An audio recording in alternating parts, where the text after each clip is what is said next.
Another tough video. I brought my camera out with me today, not knowing if I was going to make a video at all or not. And I still have no idea if I'm going to actually release this or not yet. Because, well, it's a bit of a sensitive personal subject and I don't know what to do about it. I think I need, in a way, to get it out there to maybe help some other people. Hopefully, if I can, to inspire other people. Although I don't feel very inspirational these days, I gotta be honest. I've been finding it really hard to find the motivation to make videos lately. Over the last few months at least. I've been trying to put them together and continue the work that I've been trying to do, which is getting messages across, getting it out there. Anyway, this might turn into a long ramble, but because I'm steeling myself as to get to the point here. When you are in your earlier years, you know, middle age, 30s, 40s, that sort of thing, it's not really middle age, but you're at your best, quite possibly. Everything's great. And my philosophy is make the most of life, you know, grab it by the scruff of the neck, have a really good go at it, give life a good kick in the teeth and give it everything you got, basically. And I've tried to do that. I've given it my best, I've given that a go. Don't think I've done too bad a job of it.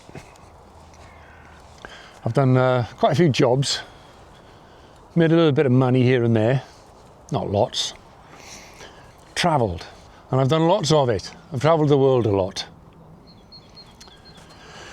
I've also done a lot of sport, done a lot of activities, and had a lot of adventures. So where am I going with this? That way or that way?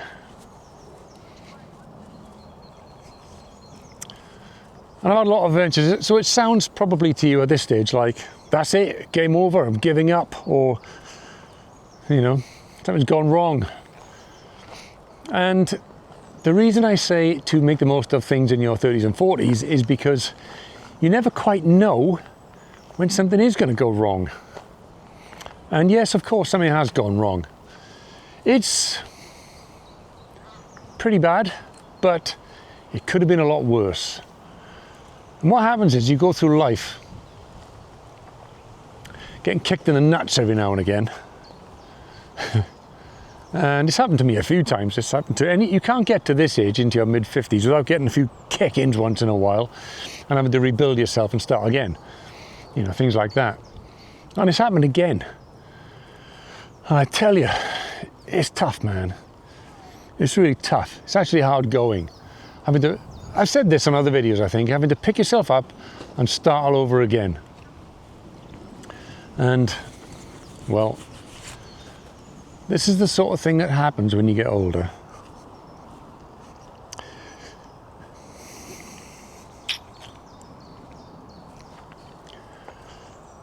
You can't see around the corner. You can't see into the future.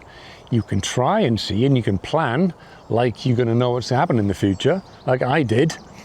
I had a nice sort of way of living, a plan, a map. Everything was mapped out the way I was hoping it was all going to go.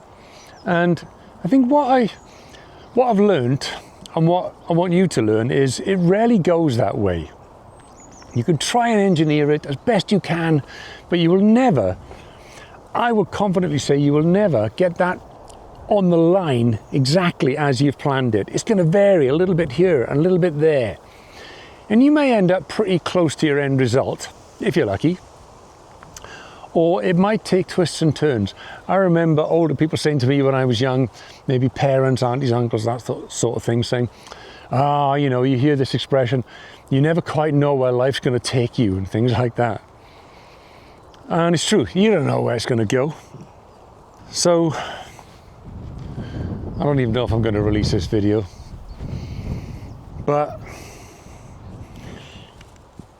I've done everything I can in life pretty much to stay fit and healthy and not have any, not put any problems in my way that I can't deal with, I suppose. Not wording this very well, but you know, I've tried to be a relatively healthy lifestyle. I've lived a healthy lifestyle. I don't overdrink. I used to drink when I was in my teens, of course. I've done videos on that. You can see that. You know, we all go through sort of crazy stages, but never ever smoked. Oh, even just the thought of it is the most disgusting thing I can ever think of. So I've never gone anywhere near that in my life. I always wanted good, healthy lungs and all the rest of it. And in more recent years, last 15 years, I suppose, I've even taken diet a lot more seriously. I used to be a bit blasé about that, but I've taken that on board as well. And, you know, as I got fitter, as I took up running and took my cycling more seriously and what have you, I decided that the diet needed to go with it because, you know, it's kind of pointless doing one without the other. So I even started paying more attention to that. And like I say, it was quite a long period of time, 10, 15 years, possibly more, really. Now, what I mean by that is, you know, not overdoing the sugar, not overeating the cakes, not going crazy on the carbs, definitely being a bit more mindful of fruit and veg, that sort of thing, trying to get it down me more, certainly more veg, you know. I've never gone vegetarian, but I wanted to be more mindful of that. This is a nice spot. So, with all the will in the world, looking after yourself is a good thing to do, right? No doubt about it. Because if it wasn't for doing that, I wouldn't have been able to have done half the things I've done anyway. You know, I wouldn't have been able to run like I have done. I wouldn't have been able to have ridden some of the distances that I've ridden on the bike and live a generally healthy life. I seem to have wandered into a garden here. What's going on? Look at that. I'll just wander back out again. What I've realised lately, doing a bit of research and talking to a few people, is that no matter how much you do all this stuff, you cannot account for hereditary problems in the family. Yeah, and that's not to say it's guaranteed, but if there is anything hereditary in the family, you need to pay attention to it. Because if it's there, the chances are it's going to have some knock-on effect on you. And in my family, there was nothing major, to be honest, but there was always some issues like blood pressure and I don't know, cholesterol, diabetes, that sort of thing. None of it was so big or obvious that I wanted to pay huge amounts of attention to it. All I did was like, well, okay, yeah, they've got it, but I look after myself so well, and I'm so mindful of what I'm doing and my exercise and what I'm eating and my weight and everything else that it's not going to affect me. I'll be all right, Jack, so to speak. But it turns out that might not necessarily be the case. Despite all my efforts to keep it all under wraps and, you know, keep an eye on it and not let myself slip down that sort of route, still things can go wrong. And in fact, they did. And this is the thing that I'm building up to that's really hard to talk about. But what I'm saying is, you never know what's around the corner. Genuinely, you absolutely don't. It could be anything, and it could be at any time.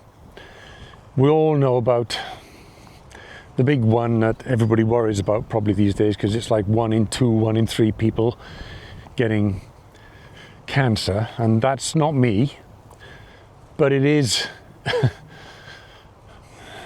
relevant to this. But I probably won't go into that side of the story at the moment. I will keep it just about myself.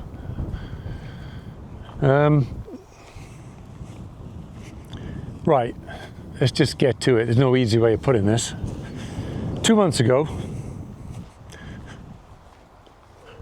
I got home from a run and I felt okay, a bit knackered. I had a little bit of a headache, which is unusual. I don't get headaches, really. And when I do, or if I do, I go and neck a load of water And I generally started to feel a lot better within a short time. And I thought to myself that day, you know what, I haven't drunk enough today. I've gone out for a run on not enough liquid during the day because I went in the afternoon. And I probably haven't had enough. The run was quite difficult. Well, they're never easy, quite honestly. I'm not that fit. Anyway, I went to bed later on, usual time. I didn't have work the next day, luckily. But at 5 in the morning, I woke up, something was wrong. Something was wrong. I knew it. It was odd. Every time I relive this, it terrifies me. Something had happened and I woke up with like this hot wave going over me and like a shaking or something. It was very, very strange. And I just immediately knew that there was a problem. And I got up, I sat on the edge of the bed. I never dive out of bed. That's a mistake. You know, you've got to let the blood go back to your head and that sort of thing. Sat on the edge of the bed and I looked at my watch. This watch. And I pressed the light on it and the time came up and I could only see a diagonal, the small numbers on the right hand side of the watch. I could not see on the left hand side. Now I've been working and involved in the medical world, weirdly, in the last year. I've done a video on that, which I've got to put together, explaining how that's come about. It's another story. So I know the signs to look for. We're looking for a stroke. Oh yeah. So immediately I go into panic mode. Shit, I'm having a stroke. What the fuck? I can't see out my eye. What you do fast. Loads of you will know this. Face, arms, speech and time, right? So face, well, it was dark in the room, so I didn't look at my face just yet, but I did hold my arms out straight away. And I could hold both my arms out. And then I did actually hit the light, I think, if I remember, and I went and looked in the mirror, and I looked and I thought, I'm smiling like crazy, I'm showing my teeth, I'm going. Nope, couldn't see anything wrong there. But because the next one is time, I thought, right, time, this still doesn't feel right, something's up. I got straight on the phone to 111 and I had a conversation with them.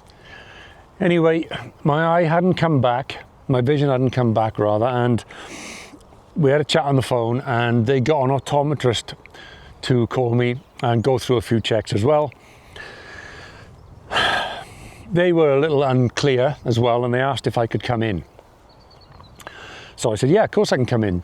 I can get in. They asked me to come in by 10 o'clock. I said, yeah, I'll come in by 10 o'clock. So let's not forget, I've just had an episode and I've got to get myself up now, get myself together and take myself off to hospital on public transport, which is exactly what I did. And I got myself down there with my one eye, my vision, on public transport. And anyway, that's when it all started.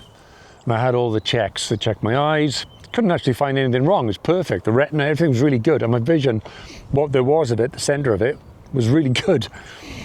But I did a visual field test and it showed, the visual field test showed up a missing quarter of the section of my eye, which is in keeping with a stroke.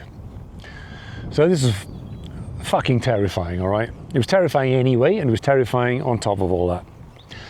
So I go down there and they send me down to A&E. I'm in A&E, I got an MRI scan, or a CT scan rather, and I spent the next 8 or 10 hours or so in and around the hospital system and the service, being shuffled around, moved from here to there. It's scary, it is scary. I'm not going to go into all the details of all of that, and the next day and the things I had to do. The next day was another day in the hospital and all the rest of it. But it's fucking terrifying, right? I thought, yeah, this is it now. Life's over. It's all over, right? I did not know that you could have a stroke to some other level. To me, there's a TIA, which is a mini stroke, which I may have had in the past, who knows. But there's also minor strokes, but to me a stroke is like half your body's gone, you don't operate on one side, you're in a wheelchair, you're in a bed the rest of your life, that's it, it's all over. So one of the things I want to tell you is that is not necessarily the case. All right, it's not necessarily the end of the world. There's now, at least when I think about it, 3 or 4 other people I know have had similar strokes like this, which are defined and classified as an actual stroke, just a minor stroke, who, since it happening, have still carried on and gotten on with life, right? But the message here is somebody like me who now has become super anxious about going to sleep at night because of that, it can have a knock-on effect on the rest of your life, okay? Because then you can't sleep, so you can't get up, so you can't function, so you can't do a day job. I can't drive at the moment until that gets maybe sorted, which is all in the background, all in process. There's a lot of stuff to think about. And something as, well, it's not even a minor event. That's a fairly major thing to happen in life, isn't it? It's a fairly major episode. For that to happen, it's not something you think about every day. It's windy as hell, hope you can hear. But I want to say to you lot and anybody out there, you know, to think about your family history, your lifestyle, the medical conditions that may run in your family, and your diet and your health and your lifestyle and keeping fit, keeping healthy. I did everything right, everything. And that's the biggest kick in the nuts ever. I go to work, I see overweight people smoking and drinking and eating McDonald's for lunch every day. It doesn't happen to them. It happens to me, who's gone out of his way to try and look after himself. So the point is, there's no formula in this world to guarantee that you're not going to come out, you know, in one piece, or you're not going to have a problem. And consequently, that it's not my confidence. Oh my God, you might as well have got a baseball bat, got a big hitter, and give me a swipe across the head, because that's what it's done to my confidence. It's absolutely knocked me sideways. And that puts things like making YouTube videos way down the priority list, I gotta be honest. But I'm pulling myself back from it a little bit, because that was a couple of months ago. I have done a few things since. I can still ride my bike a bit, not so much with nowhere near the confidence that I did have. My vision isn't quite as good as it was, so I'm kind of cautious about how I'm going to be if I was to ride on even something as simple as this. That's the sort of thing you can do to your confidence. It's not good, man. So look, the message is, look after yourselves, look after your body, look after your health, do everything you can to get it on your side, and for God's sake, in the meantime, live your life, right? Live the damn thing, make the most of it. Don't wait, don't put it off, because something like this can happen in the blink of an eye, and I'm not even kidding. It's not something that creeps up on you. It happened at 5:15 in the morning, and at 5:16 in the morning, I was a different person. It really is that quick. I'll turn away from the wind. It really is that quick. 1 minute is the difference it made. It had probably been happening. Maybe it had been happening since the night before with that little headache. I don't know. And I'm kicking myself that I didn't just take some aspirin or something then, because how was I to know? Maybe if I'd have taken some aspirins, maybe the platelets in my blood would maybe not have been so sticky, it may not have clumped together, and I may not have had a blockage in my brain, which would have, you know, affected, in this case, my optic nerve. But in somebody else's case, maybe, you know, affect them a lot worse, a different part of the body or somewhere else. Anyway, it's not a very pleasant story. It's a bit grim, but it is a real life story. It's a story that happened to me, and I'm hoping just to share it with some of you to help some of you be forewarned and forearmed to these sorts of things, so that, you know, if you've got any concerns about anything like that, maybe get your cholesterol checked, get your bloods checked. Are you susceptible to clumping of your bloods? Things like that.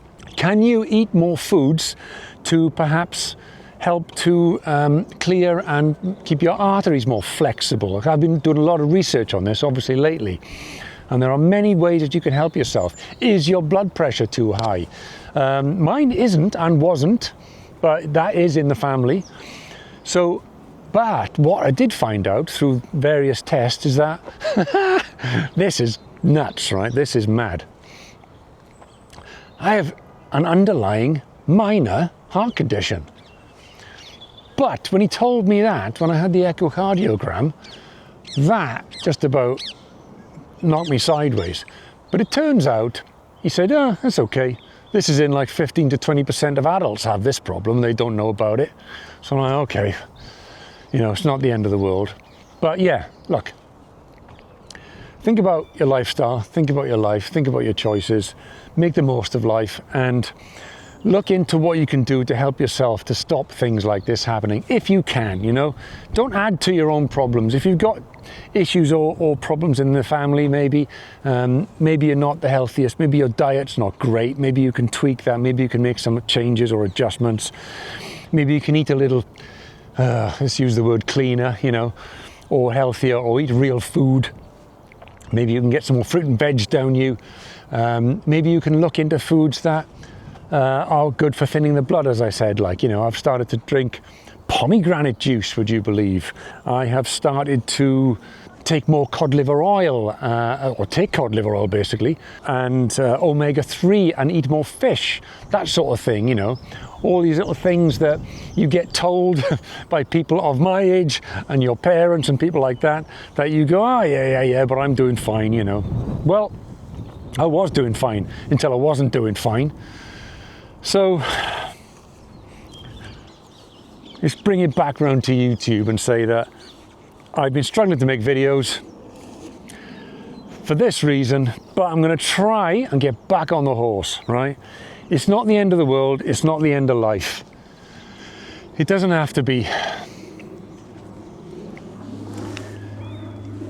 Things can happen and we can push through them. And that is what I'm here to try and do as best I can. I'm not finding it easy. I really am not. The other things that are going on in my life, oh boy, you wouldn't even believe what else I'm trying to cope with as well, but we're not going to go there just yet. If you want to know about that, maybe I'll do another video, but it involves someone else and I'm not going to do that just yet. Anyway, look, I haven't made videos for a while, so there you go. Look after yourselves, take care of yourselves, think of your diet. Don't be too blasé about it, because it can catch up with you. Even under the best of circumstances, if you think you're doing everything right, shit can still happen, man. It really can. I don't know what else to say. I had a stroke. I survived it. I still panic every night that it's going to happen again, and so far it hasn't. That doesn't stop me waking up and worrying about it though, but there you go. Right. All right, that's it. End of message. Story out. I'll see you on another video at some point. I don't do these very often these days, as you know. I do a few shorts. I'm keeping the channel ticking over. I've got plenty to say and plenty to talk about. I've just got to find the time and the motivation to get out there and do them. But in the meantime, I hope you find some takeaways from that and it makes you sit up and have a little think. But there you go. I'm still here. I'll see you on another one. See ya.